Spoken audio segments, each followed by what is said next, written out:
Dans les années 1960, des essais agricoles britanniques ont documenté des rendements qui ne devraient pas être biologiquement possibles, soit 100 tonnes par acre, année après année, sur un sol si pauvre que d'autres cultures échouaient. La même plante a été coupée 5 fois au cours d'une même saison, repoussant à sa taille maximale en seulement 4 semaines. Elle n'a nécessité aucun apport d'engrais, aucune irrigation et aucun replantage pendant 20 ans. Les analyses en laboratoire ont confirmé des taux de décomposition qui contredisaient tous les engrais verts connus. Alors que d'autres cultures mettent des semaines à se décomposer et à libérer leurs nutriments, cette plante se fond dans le sol en 48 heures. L'Angleterre victorienne la cultivait comme assurance contre la famine. En 1954, un homme avait systématiquement croisé 21 variétés à la recherche de la perfection. Pourtant, en 2001, il avait disparu de toutes les jardineries américaines.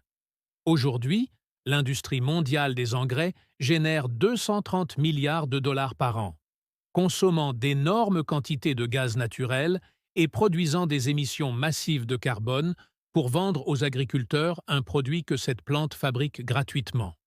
C'est de la consoude, symphétamicale. La guerre menée pour l'éradiquer révèle ce qui se produit lorsque la nature offre quelque chose que les entreprises ne peuvent contrôler. Bienvenue dans le coffre-fort perdu.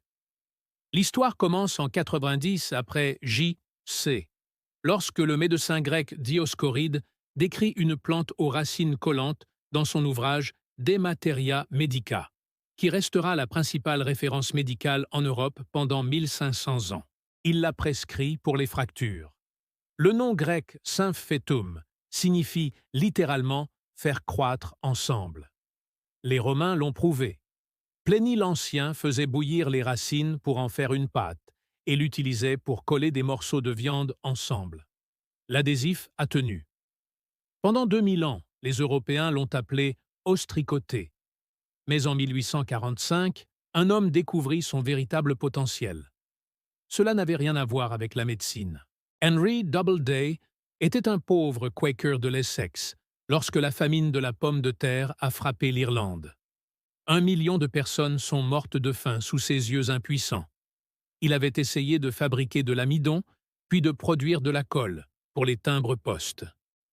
Les deux entreprises ont fait faillite, mais les images de famine massive ne l'ont jamais quitté. Dans les années 1850, alors qu'il recherchait une nouvelle source de colle, il écrivit au jardinier en chef du palais royal de Saint-Pétersbourg, demandant une variété russe spécifique de consoude. Mais le destin s'en est mêlé. Les plants qu'il a reçus n'étaient pas de la consoude russe pure. Il s'agissait d'un croisement accidentel, un hybride F1 faisant preuve d'une vigueur génétique remarquable. Aucun des deux parents n'en possédait.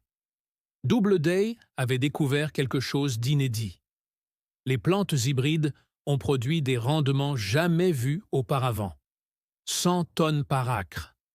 Doubleday a abandonné le commerce de la colle. La famine irlandaise lui avait montré ce qui comptait vraiment. Cette plante pourrait prévenir les futures famines. Il consacra les 30 années suivantes à étudier méticuleusement le potentiel du confucianum comme culture vivrière et fourragère. Il mourut à 92 ans, toujours pauvre, toujours dévoué à la plante qui, selon lui, pouvait nourrir un monde affamé. 30 années de données sur les rendements, les techniques de culture et les analyses nutritionnelles avaient disparu.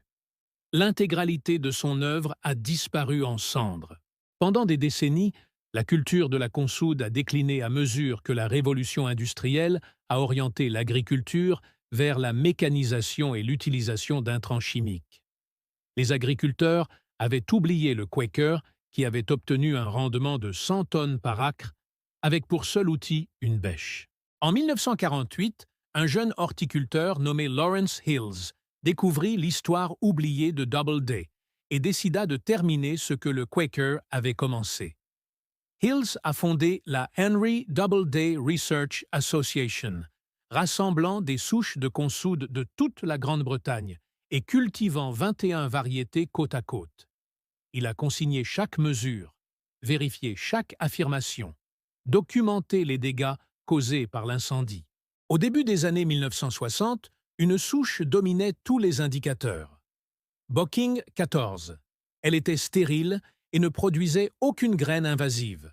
Elle a résisté aux maladies et a présenté la teneur en nutriments la plus élevée de toutes les consoudes testées. Hills a alors fait quelque chose que l'industrie des engrais ne pouvait pas comprendre. Il a refusé de le breveter et a préféré envoyer gratuitement des boutures de racines à tous ceux qui en faisaient la demande. Des jardiniers en Angleterre, des agriculteurs en Afrique et des expérimentateurs en Amérique. Au moment où Hills a pris sa retraite, Bocking 14 était présent sur 6 continents. Des analyses en laboratoire révèlent pourquoi cela a terrifié l'industrie chimique. Les feuilles fraîches de consoude contiennent des niveaux de potassium plus élevés que le fumier. Alors que le fumier dépasse rarement 1,5%, Bocking 14 en contient plus de 7%. Mais le taux de décomposition est la véritable révolution. La plupart des engrais verts, de la luzerne, du trèfle et des graminées restent des semaines dans l'état de compost avant de libérer leurs nutriments. Mais la faible teneur en fibres de la consoude signifie que les microbes dévorent les feuilles en 48 heures. Jetez de la consoude fraîche sur un tas de compost stagnant, et en quelques heures, la température grimpe en flèche. La matière se transforme en humus noir et riche en nutriments, tandis que les autres cultures restent intactes. Le secret est enfoui profondément sous terre. Les racines de la consoude pénètrent jusqu'à 3 mètres dans le sol, bien au-delà de la zone où les légumes et les céréales peuvent pousser. Ces racines fonctionnent comme des foreuses vivantes, puisant le potassium, le calcium et le phosphore dans les couches profondes du sol et les concentrant dans les feuilles. Lorsque vous coupez la plante, vous faites remonter à la surface des minéraux enfouis en profondeur. Il s'agit d'une pompe à nutriments biologiques. Au début des années 1900, le monde était confronté à une crise. Les sources d'engrais naturels comme le guano s'épuisaient et les scientifiques mettaient en garde contre une famine. Des chimistes allemands ont ensuite inventé le procédé Hérat-Bosch pour synthétiser l'ammoniac à partir de l'azote de l'air. Elle a sauvé le monde de la famine, mais elle a rendu l'agriculture dépendante des énergies fossiles. Aujourd'hui, le procédé Bosch du porc alimente la moitié de la population mondiale, mais il consomme d'énormes quantités de gaz naturel et génère des émissions massives de carbone. Le marché mondial des engrais représente plus de 200 milliards de dollars et repose sur l'achat annuel par les agriculteurs de sacs d'azote, de phosphore et de potassium. La consoude menace tout ce modèle. On plante de la consoude une seule fois et elle produit pendant 20 ans. Vous n'avez pas besoin d'engrais car la plante est elle-même un engrais. Vous n'aurez plus besoin d'irrigation après l'établissement du système, car le canal de prélèvement de 3 mètres permet d'accéder à des nappes phréatiques profondes. Vous n'avez besoin d'aucun pesticide car rien ne la dérange. Et vous n'avez pas besoin de payer d'abonnement annuel. Si tous les agriculteurs britanniques avaient suivi les conseils d'Henry Doubleday, l'industrie des engrais synthétiques aurait perdu son emprise. Si tous les jardiniers des années 1950 avaient planté du Bocking 14, les ventes commerciales se seraient effondrées. Et le secteur le savait. C'est pourquoi ce qui s'est passé en 2001 était si parfaitement opportun. Le 6 juillet 2001, la FDA a émis un avertissement. Il a été conseillé aux fabricants de retirer du marché les compléments alimentaires à base de consoude. La raison était valable. Les racines de consoude contiennent des alcaloïdes pyridodines, des composés qui peuvent provoquer des lésions hépatiques s'ils sont ingérés en grande quantité et sur une longue période. La FDA a interdit les compléments alimentaires à usage interne, les pilules, les tisanes et les gélules. Mais les gros titres ne faisaient pas cette distinction. Les jardineries ont vu le mot « toxique » et ont complètement cessé de vendre de la consoude. Les pépinières ont refusé de le vendre. Le public a entendu parler de lésions hépatiques et a supposé que la plante était dangereuse à toucher ou à cultiver. Personne n'a expliqué que l'utilisation de la consoude comme engrais ne présente aucun risque pour l'homme. Personne n'a expliqué que les microbes du sol décomposent rapidement les alcoïdes. Le résultat fut chirurgical. La consoude a disparu des jardins traditionnels en moins de 5 ans. L'usine que Lawrence Hills a promue pendant 40 ans a disparu. Le moment choisi est à prendre en compte.